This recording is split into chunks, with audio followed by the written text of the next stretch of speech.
शुक्लां भरधरं विष्णुं शशिवर्णं चतुर्भुजं प्रसन्नवदनं ध्यायेत् सर्वविघ्नोपशान्तये गुरुर्ब्रह्मा गुरुर्विष्णुर्गुरुर्देवो महेश्वरः गुरुः साक्षात् परब्रह्म तस्मै श्रीगुरवे नमः. Awesome.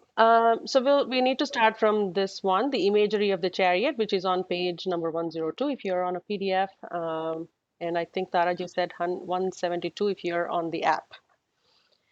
So today we'll do a little different format. Chapter 1, as we were talking about last week, is very much a continuation of the context of Gita, coming from Mahabharata into extending into Gita. The actual Gita Shastra starts from chapter 2, verse 11, when Bhagavan starts teaching. And I'd like us to focus on those pieces and like go into a lot more detail about those. The context itself, especially in how it's explained for a few verses from here, I think at least till verse 37 is very much the continuation of the context. So what I was thinking, instead of reading through it, I'll highlight a few points as we go through the slokas. So we'll kind of expedite this. And you're at your will. If you want to just go ahead and read all of it, you're absolutely welcome to do so. It is really, really worth it. But we'll at least save a bit of time. I'm hoping between today and next Friday, we'll finish chapter 1. And chapter 2, the first 3 verses or so, not so much, but I think the verse 7 and onwards are very, very important for us to keep focusing on, and we'll do a lot more discussions about them so we can go a little deeper into the actual Gita Shastra.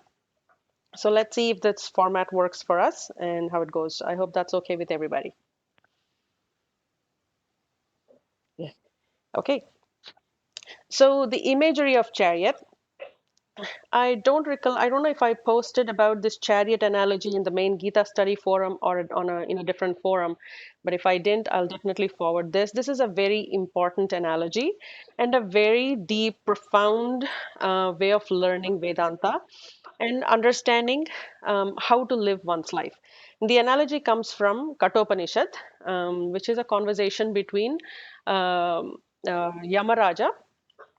and a little boy. So the analogy is that imagine the chariot to be the body, and the person sitting inside is the Atma, like the passenger is the Atma. The horses are your sense organs. The reins are your mind. The charioteer is the intellect, and the road is the sense objects. The horses, which are the sense organs, have this native characteristic to be drawn towards the sense objects, and they just run, right? Until there is somebody where our intellect defines where they should go, holding the reins and controlling the sense organs, and that's when a path can be laid, and we can have a comfortable journey.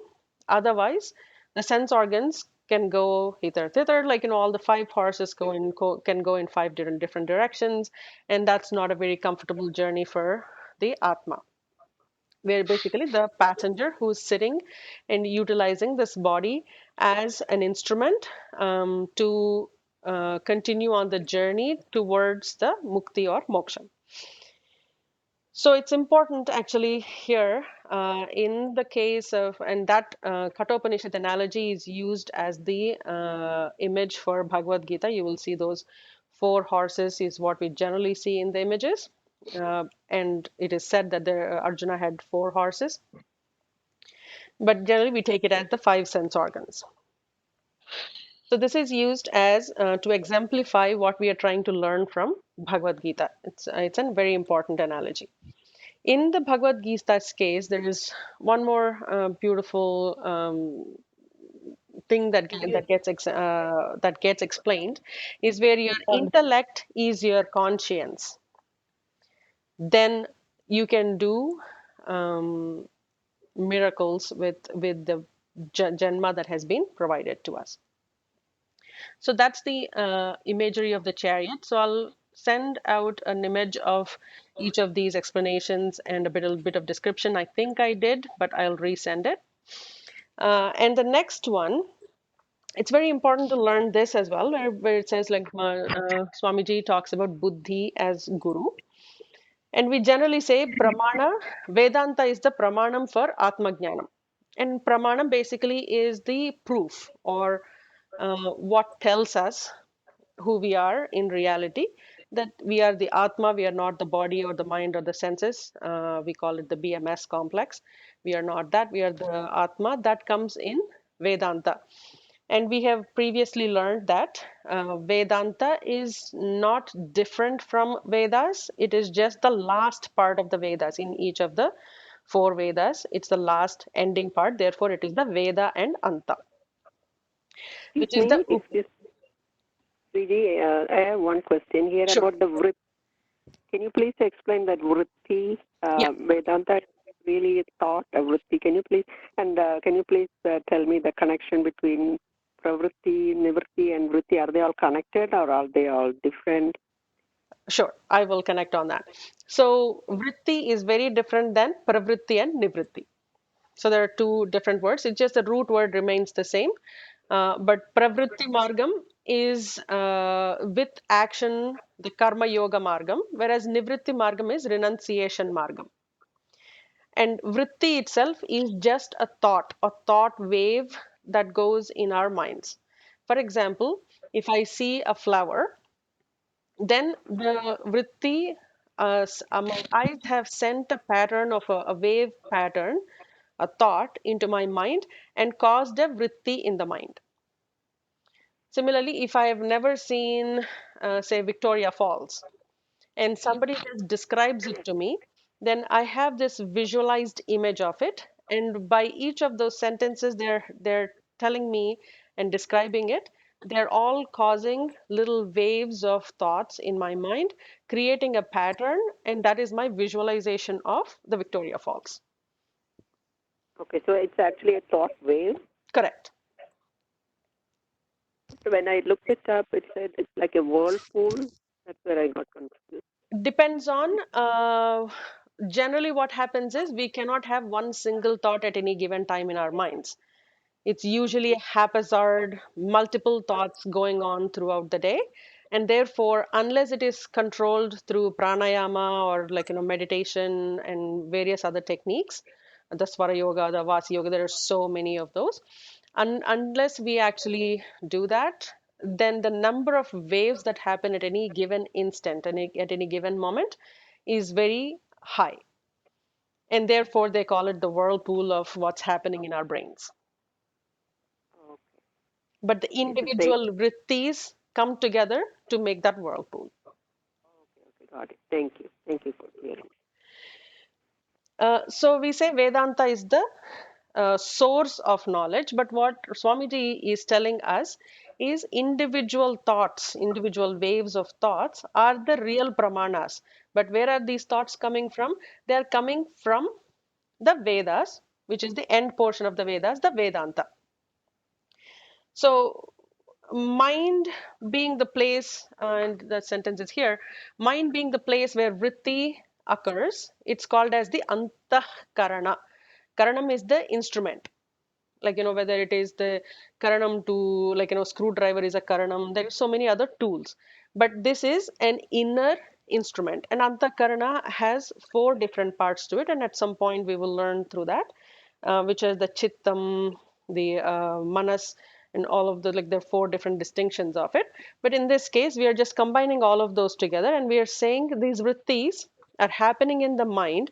Therefore, the actual instrument that we are using to gain this knowledge from the pramana, which is the Vedanta, is the antahkaranam. And as long as the teacher is exposing us to this knowledge and our brain is focusing on it and the thought patterns are going into our minds and things like changes are happening within us. So there was this story that also we discussed in the forum, which is about the story of some a student comes to a teacher and says, like, whatever, like, no matter how much I learn, I'm not able to remember what is the story. I'm not able to recollect and rephrase it and speak about it or write about it. So how do I manage that? Like, no matter, and we continue to think about it, right? No matter how many years you study Bhagavad Gita, there will still be something that will you will learn. Even after like 70 years of adhyayanam, there will still be so many new secrets that you can unveil in Gita. That's why it's a book that is always fresh.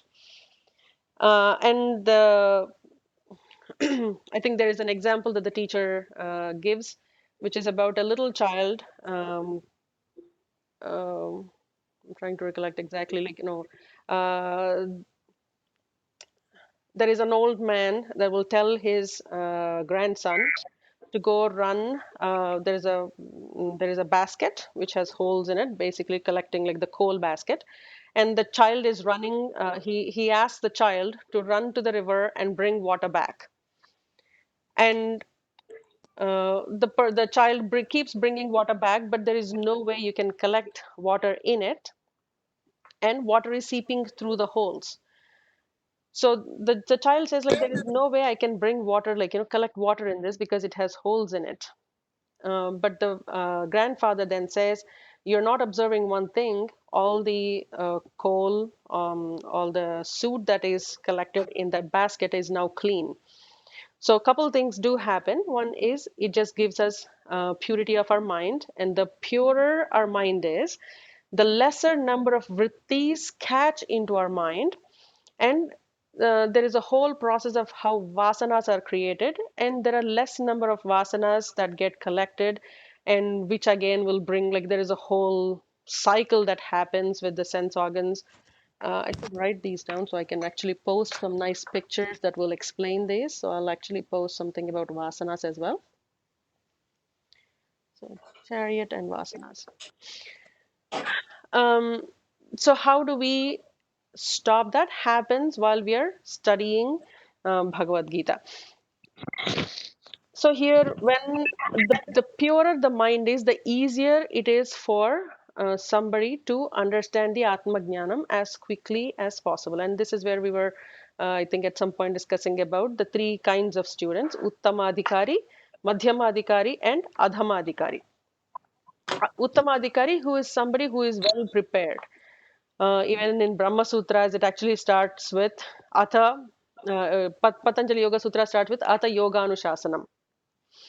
Atha basically means all the preparation has been done by this person. Now he is ready for the next step. So in this case, when Guru gives us that knowledge about Tattvamasi, how prepared are we to get that? And the purer the mind, the lesser number of vrittis that go into our mind, the less number of vasanas we create in this process, the faster we understand what that Tattvamasi is, and we'll be able to say Aham Brahmasmi. So that is this topic. So I'd suggest go through this in detail. So moving to the next page. So, and here one thing that contradicts some of the other philosophers is, this is why continually asking, who am I, does not work. Nothing can happen because you do not know what you do not know. Someone has to teach you. You cannot simply ask, who am I, and expect to get an answer, because the I that is always present is the one asking the question.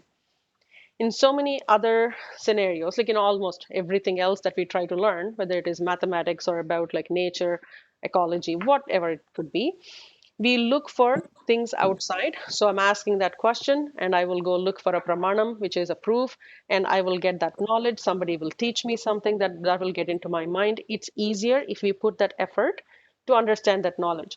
But here we are learning about ourselves. And this is the only subject that teaches us how to learn about our real self. That doesn't include this body, that doesn't include this mind, that doesn't include all those things that I think I am. All that will be negated, like the Nirvana Shatkam does.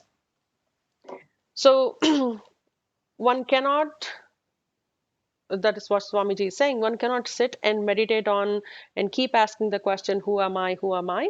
And the answer won't stumble upon you, because you can stumble upon a rock, you can stumble upon other things. He says you cannot stumble upon yourself. And we do know that Ramana Maharshi has suggested doing that kind of meditation. So I really want to just differentiate and add a little note here that if some of this knowledge has already been completed, some of this gaining of this knowledge has already been completed in the Purva Janmas, which is the case with Ramana Maharshi, then all you're trying to do is recollect what has been learned. And all of this knowledge, all of us should have it. So there is no knowledge outside of us, which from a Vedantic perspective, but most of it is forgotten knowledge in the darkness. But as soon as somebody can recollect it, which is what the gurus try to tell us, is to show us a mirror, and we can see ourselves through that.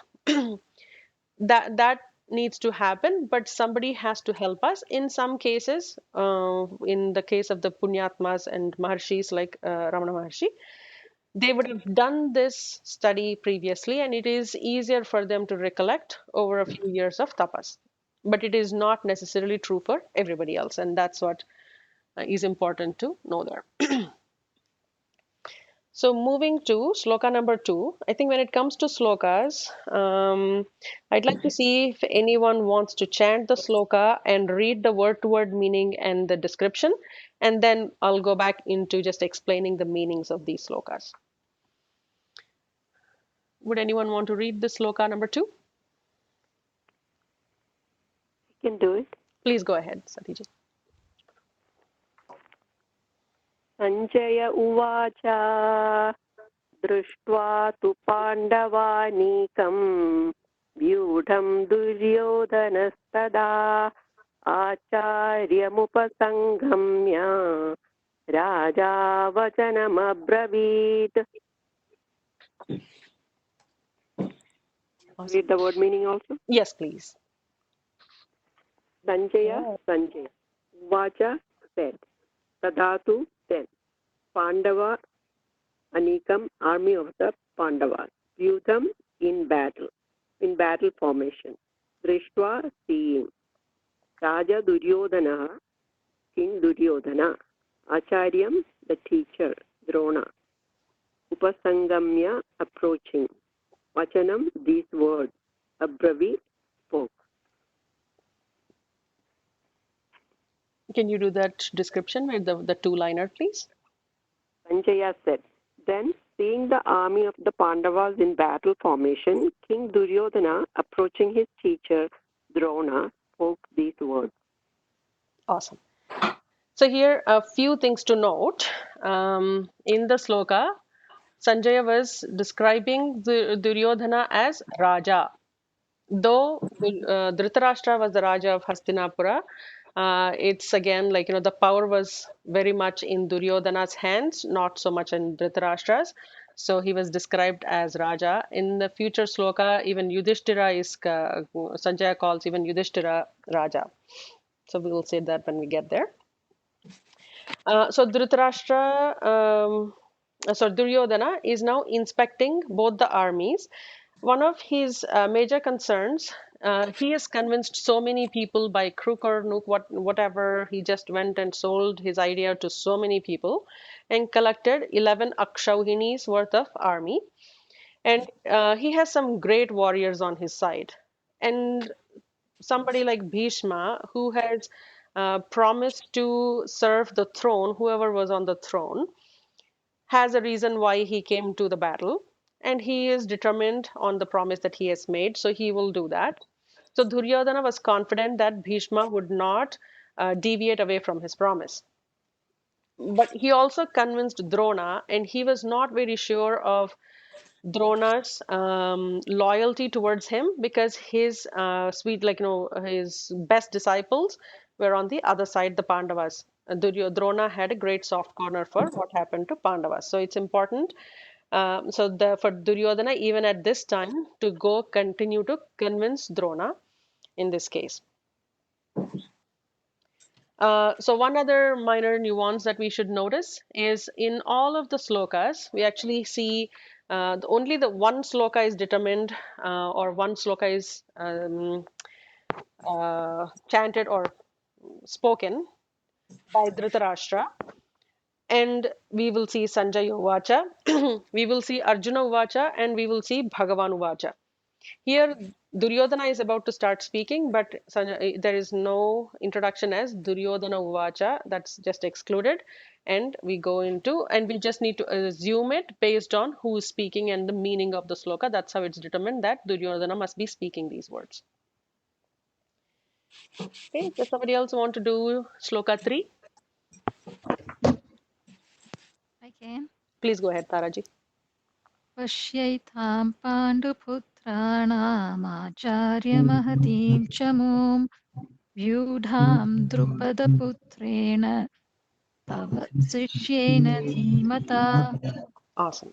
You want to do the word meaning and the description? Acharya, O teacher, tava sishyena, by your disciple, dhimata, by the brilliant Drupada Putrena, by the son of Drupada, Yudham, formed and led, Pandu Putranam, one of the sons of Pandu, Etam, this, Mahatim, great, Chamum, army, Pashya, please look at.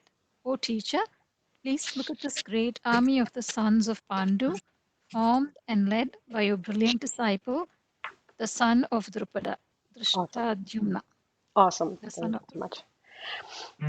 So Drona is not the commander in chief. Bhishma, who is the great grandfather for the whole Kuru clan, he was the commander in chief.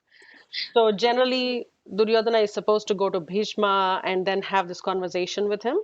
But he is having this conversation with Drona, and the reason we've just discussed about why he was doing that. And here's an interesting, beautiful thing. He actually calls him Acharya. Can everybody please mute yourself?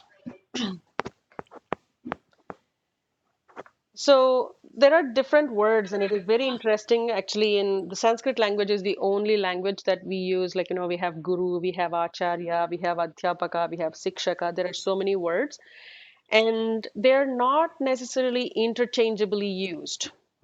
So I do have a little description of what these levels mean, and of course I'll post it on the in the forum. So I'll just read it for now. Gradation of teachers based on teaching levels. The teacher who gives you information only is Adhyapak. The one who imparts knowledge by combining information is Upadhyaya. Skills are imparted by Acharya. The teacher who is able to give an insight into a subject is Pandit or Pandita in Sanskrit. The master who has a futuristic view on the subject and teaches you to think in that manner is a drashta. The superior master who is able to impart wisdom in you is the guru. So in this case, he is using the term acharya because Drona has taught all the Kauravas and Pandavas the skills, the archery skills. So that's why he is Admin not a class, guru. Gita class, He's not morning a at guru, 9 but he's o'clock. an archery. And then it's important to actually understand on the Pandava side, Drishtadyumna, who is Drupada's son or Draupadi's You brother. to go university. You got to. Could everybody please mute Someone is yourself? asking, man. Oh God, what are you reading? I think you were writing. Sorry. Yes, man. It's dumb. Then you show me that somebody can't get in. No, somebody can't get. Yeah, I thought that you had put in. You can see the name. I Namaste, didn't see the Namaste. name. Can you please mute yourself? I'm hearing a conversation. Sorry. You can mute us. Yeah, I'm actually looking for like the mute all. And the difficulty is like I was trying to join from two different devices, so I don't have to disturb what's going on the screen. I can actually do the mute and unmute from a different device. If I join from two different devices, I'm noticing I can't record. So I have to do it on this screen. I'll just close it for now. Okay. So Drishtadyumna is Drupada's son and Draupadi's brother, and he is the commander-in-chief on the Pandavas side. He is also Drona's disciple, but there is a story that goes with it, and we'll just read the story. I'm not really good with the story part of Mahabharatam. I'm very much only into Gita, so I'm trying to see where that story is on this one. 1 second. Yeah, it's here. We'll just read the story. Would anybody want to read from this one? This one, please. Please unmute yourself if you want to read.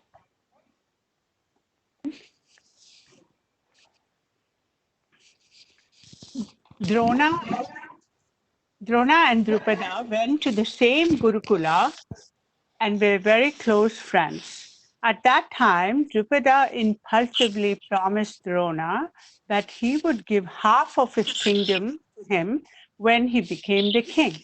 Drona, at a later day, went to claim that promise, but Drupada refused. Drona vowed to avenge this humiliation.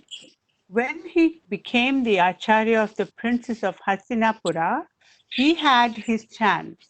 Arjuna defeated Drupada and brought him as a prisoner to Drona, and Drona had his revenge and took away half of Drupada's kingdom and released him. Now it was Drupada's turn to seek revenge. He did a yagnam, praying for a daughter and son to avenge his humiliation at the hands of Drona. Drishtadyumna Drishtadyumna. Drishtadyumna was the son who came out of that yaga, and he was destined to kill Drona. Yet Drona took him as disciple and taught him everything. He was the commander-in-chief of the Pandava army. Awesome.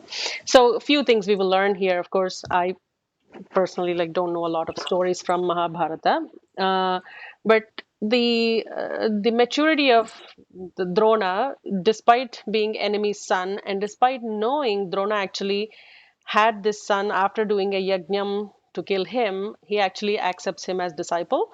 Now they are on the opposite sides of the army. The other thing to notice here in the previous sloka, so I'll just move one page above here. So here, Duryodhana is saying Drupada Putrena. He's not saying by Drishtadyumna. He's just instigating Drona by reminding him about Drupada. So we'll move to sloka 4 and 5. I hope this format is working for everybody. If you prefer to read, I'm totally okay with that.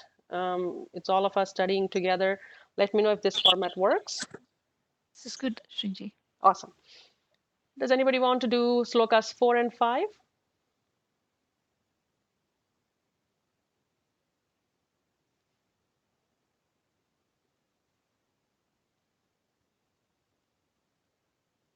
I can try. I don't know some sounds, but I can try. Please go ahead, Padmaji. Is that okay? Yeah, absolutely. Okay. Atra Shura Maheshwasa Bhimarjuna Samayudhi Yuyudhano Viratascha Drupadascha Maharataha. Awesome, very well done. Okay.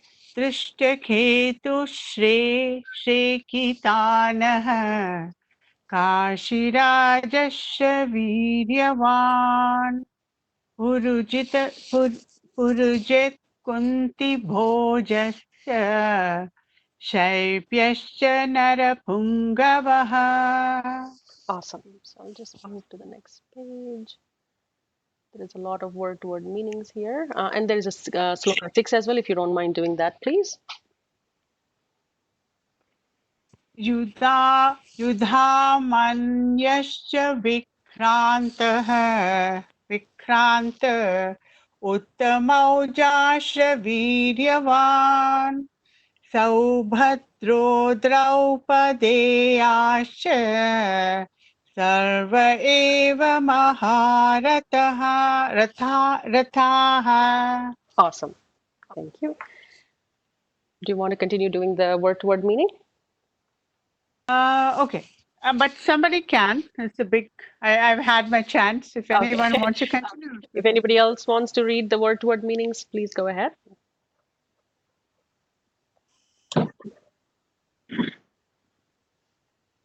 I can try. Please go ahead. Atra, here in the army of Pandavas. Yuthi, in battle.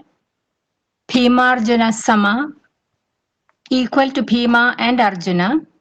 Shura, unrivaled experts. Maheshwasa, men of great bows. Santi, there are.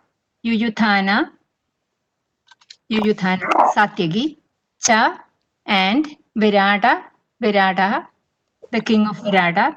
Cha, and Drupada, King Drupada, father of Draupadi.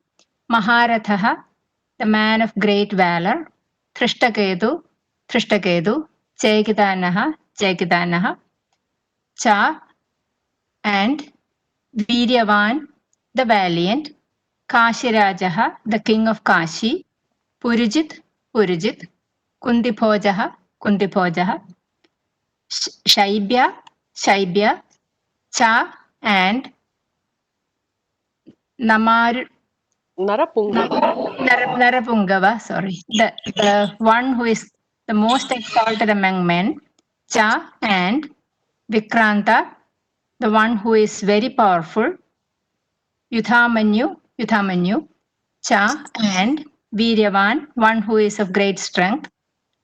Uttamauja, Uttamaujas, Cha, and Saubhadra, son of Subhadra or Abhimanyu. Draupadeya, the sons of Draupadi. Cha, and Sarve, all these. Eva, indeed. Maharathaha, men of great valor. Awesome. Could you read the description as well? I'll just read it out. Here are unrivaled experts, equal to Bhima and Arjuna in battle, men of great bows, Satyaki, the king of Virata, and King Draupada, a man of great valor, Thrishtaketu, Chekitana, the valiant king of Kashi, Purujit, Kuntipoja, and Shaibya, the most exalted among men, the powerful Yuthamanyu, Uttamaujas, a man of great strength, or Abhimanyu, the son of Subhadra, and the sons of Draupadi, all men of great valor. Awesome. As you have noticed, there is footnotes about each of these people, like amazing people that are there to fight. So we are going to skip this for our description purposes. But if you're interested, please go ahead and read. It is interesting to just know the names, and but I personally find the gist of Gita from Sloka 12, so Sloka 11 of chapter 2. Okay, so the most important part of what we were reading in the previous slokas is Bhima Arjuna Samayudhi. So he's actually saying there are so many. As such, we know Arjuna is a great archer. Bhima is very powerful.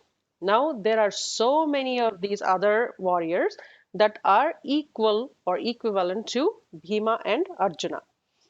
And he's also saying Maheshwasaha was a name given to people who wielded bows of great fame. So they actually, in those days, I think they named their bows and their shankas and everything. So people that had bows that had great fame.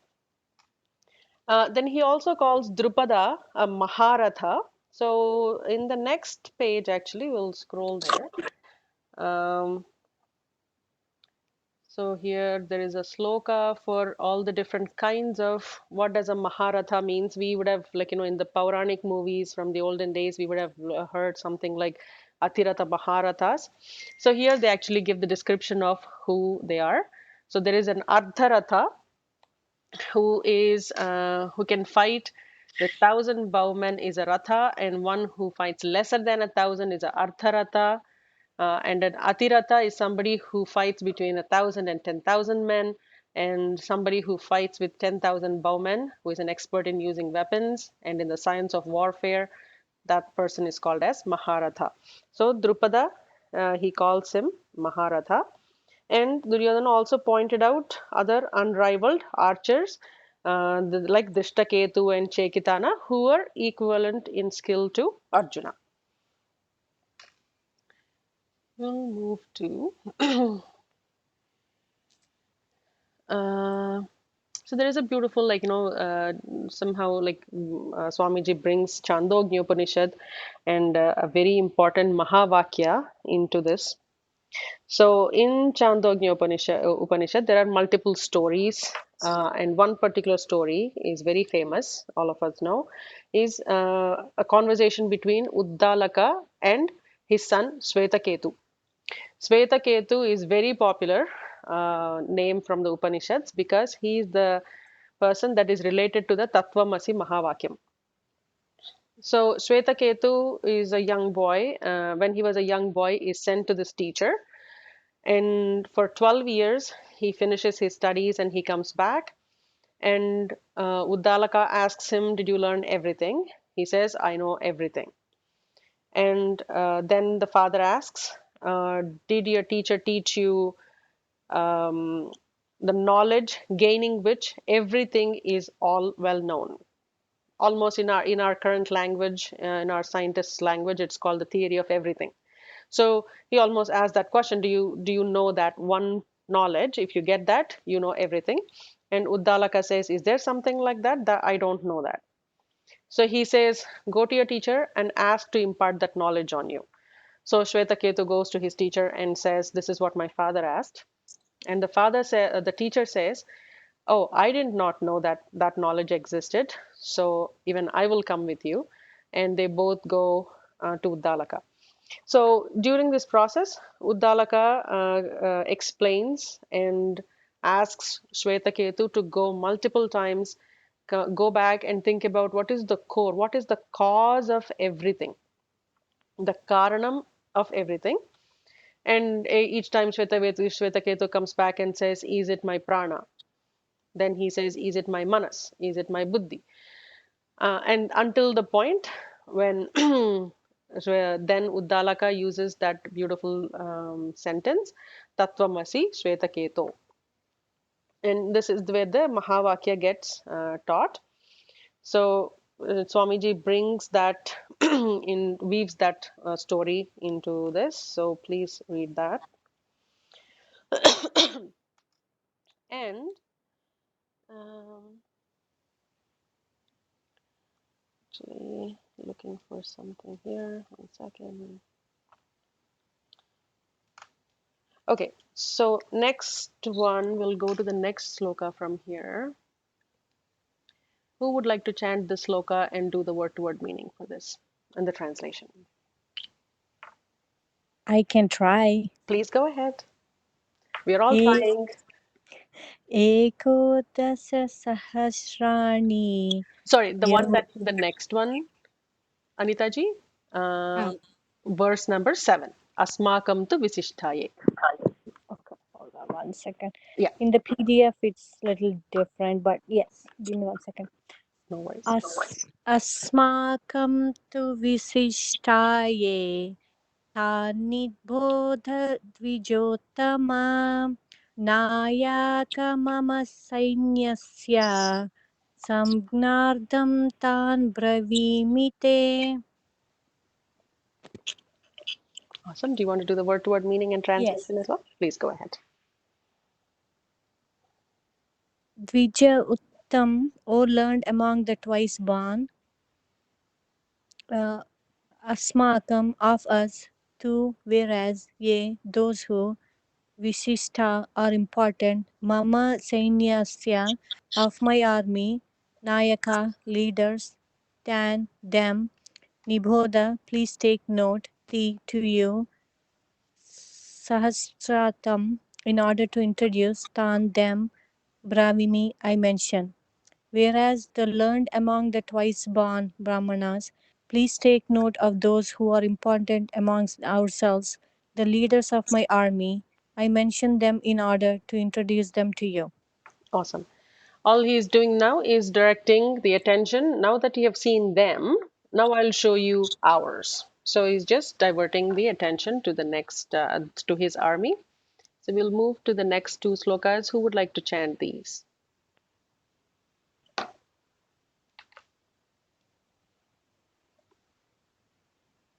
If nobody does, I can. Please go ahead. Okay. Bhavan Bhishmasya Karnasya Krupasya Samitinjayah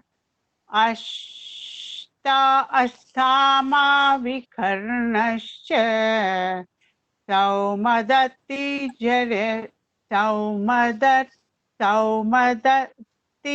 Jharyadrataha Jayadrataha. Yeah. Jayadrataha Anye cha bahavaha shura madharthe vyakta jivitaha Nana Shanga Praharanaha Sarve Yuddha Visharada Nana Sharana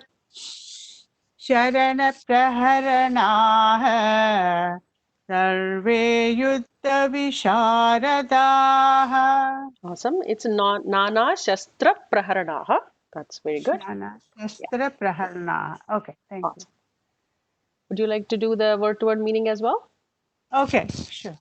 Bhavan, your honor, Bhishmaha, Bhishma, Cha, and Karna, Karnaha, Cha, and Krupa, Krupa, Cha, and Samitinjayaha, one who is always victorious, Ashtathama, Ashwathama, Ashwathama, Vikarnaha, Vikarna, Cha, and Saumadati, Saumadati, son of Somadatta, Jayadratha, Jayadratha, Anyecha, Anyecha and other, Bahavaha, many, Shuraha, warriors, Madarthe, for my sake, Vyakta Jivida, one who have given up their lives, Nana Shastra Praharanaha, having many kinds of weapons, Sarve, all, Yuddha Visharadaha, Yuddha experts in warfare.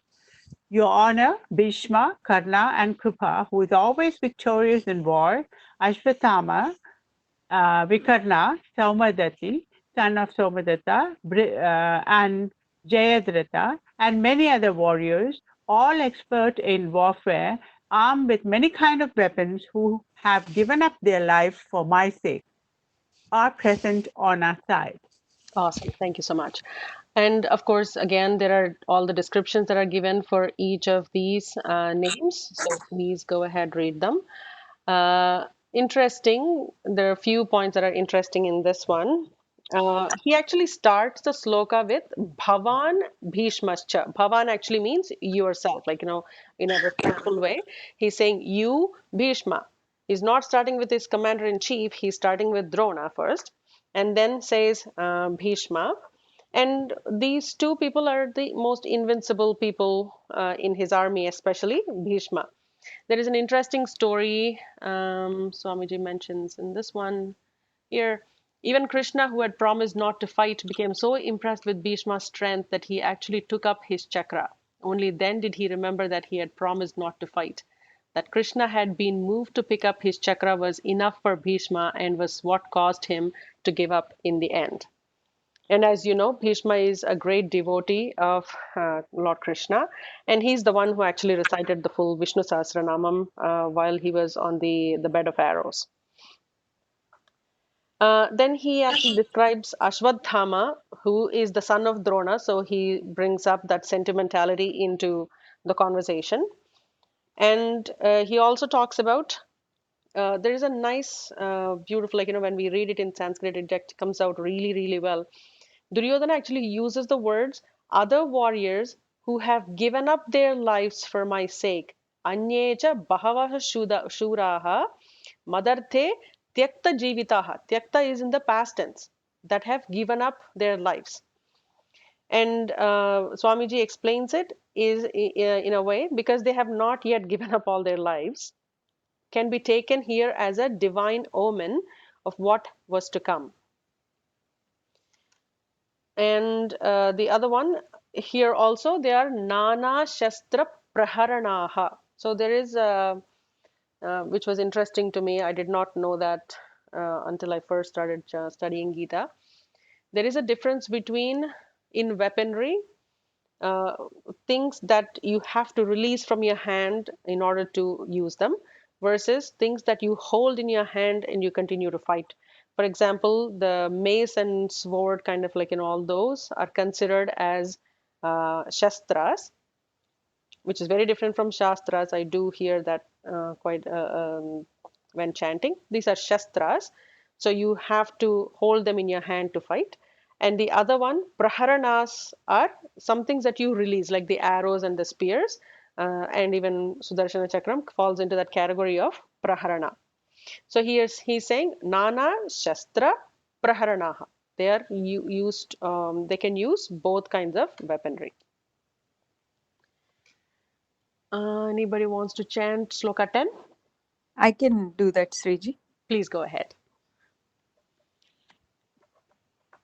Aparyaptam tadasmakam balam bhishmabhirakshitam paryaptam tvidame balam bhimabhirakshitam. One second. Bhishmabhirakshitam, well protected by Bhishma. Asmakam, our, that. Balam, army. Aparyaptam, cannot be overwhelmed. Tu, whereas Bhimabhirakshitam, even though protected by Bhima, Etesham, of these people in the front of us. Idam, this. Balam, army. Paryaptam, can be overwhelmed. Our army, being larger, well protected by Bhishma, cannot be overwhelmed, whereas the army of these people in front of us, even though protected by Bhima, can be overwhelmed. Awesome. Here, two very, very interesting words are this, what he starts it with, aparyaptam and paryaptam.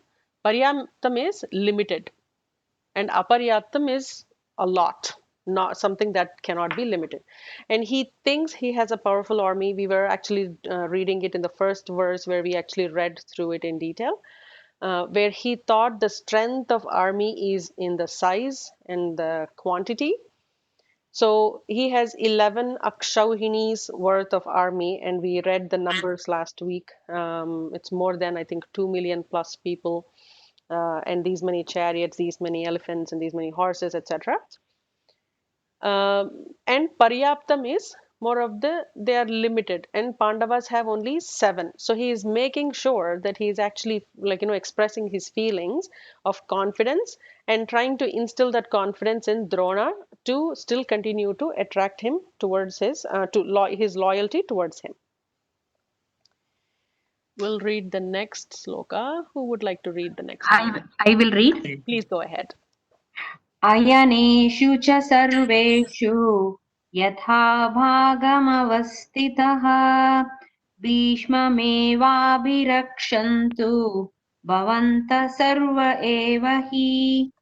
Stationed in your sarveshu ayaneshu cha, in all divisions of the army, yatha bhagam, in your respective positions, avasthitaha, stationed, bhavantaha, sarva evahi, all of you indeed, bhishma meva, bhishma in particular, abhirakshantu, should protect, stationed in your respective positions in all the divisions of the army, all of you should indeed protect Bhishma in particular.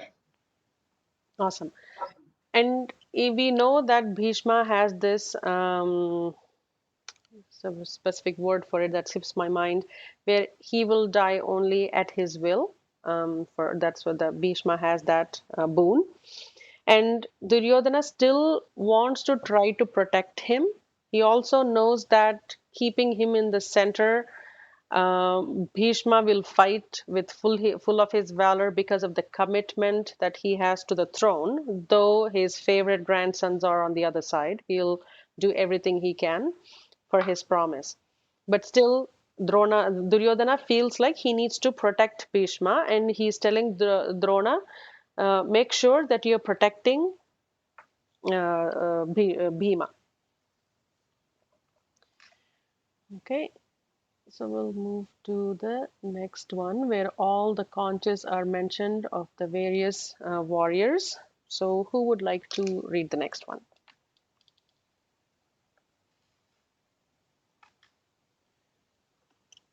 Good. Yeah, Please, Devanji. please go ahead. तस्य सञ्जयन हर्ष कुरुव्रत पितामहः सिंहनादविनोदुच्चे शङ्खतमो प्रतापवान्. Awesome. Pratapavan, one who is known for his valor. Kuruvrada, Pitamaha, the grandfather of the Kuru family. Tasya, his, Harsam, happiness. Sanjayanam, intending to produce. Uschaya, loudly. Sinhamanadam, a lion roar. Vina, Vinadaya, making. Sankam, conch. Dad Mahu, he blew. Bhishma, the grandfather of the Kuru family, known for his valor, loudly let out a lion roar and blew his conch in order to make Duryodhana happy. Awesome. Thank you. So Duryodhana is now feeling all overwhelmed, and at the moment he said, "Oh, protect Bhishma and make sure that you're just covering him."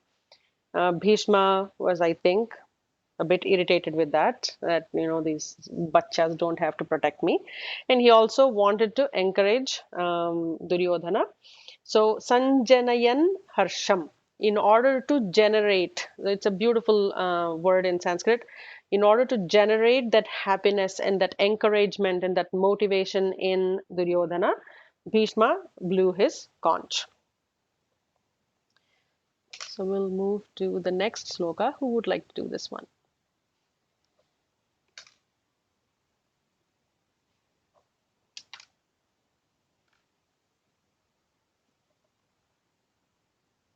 Okay.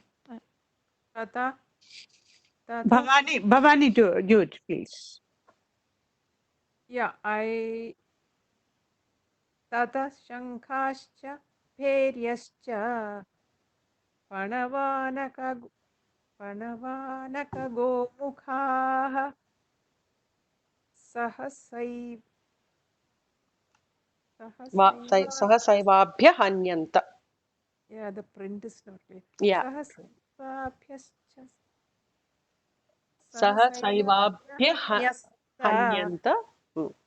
Sa Shabdastu Mulo Bhavat. Awesome. Tata then Shankha haunches, Cha and Bherya, Bheryaha kettle drums, Cha and Pavana Aneka Gomukhaha, tabors, trumpets, and cow horns, Sahasa, quite suddenly, Apyahanyanta, were blasted forth, Saha, that, Shabdaha, sound, Tumulaha, Abhavat, was earth shaking.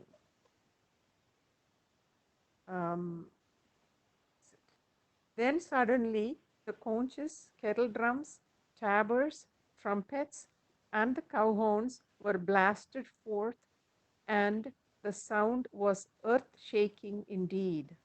Awesome. So the beautiful term here is tumulaha abhavat. So it's basically just trembled. The whole area was trembling because everybody was sounding their individual, either conches or drums or all the other instruments that they have brought with them in order to, as a war cry before getting started with the war. I think it's just also like, pumps up some adrenaline for all the warriors that are waiting to start the war. So we'll conclude here to give you enough time to join the Bhagavatam class. I'm assuming there is a Bhagavatam class at 9 o'clock. So we'll conclude with a short prayer.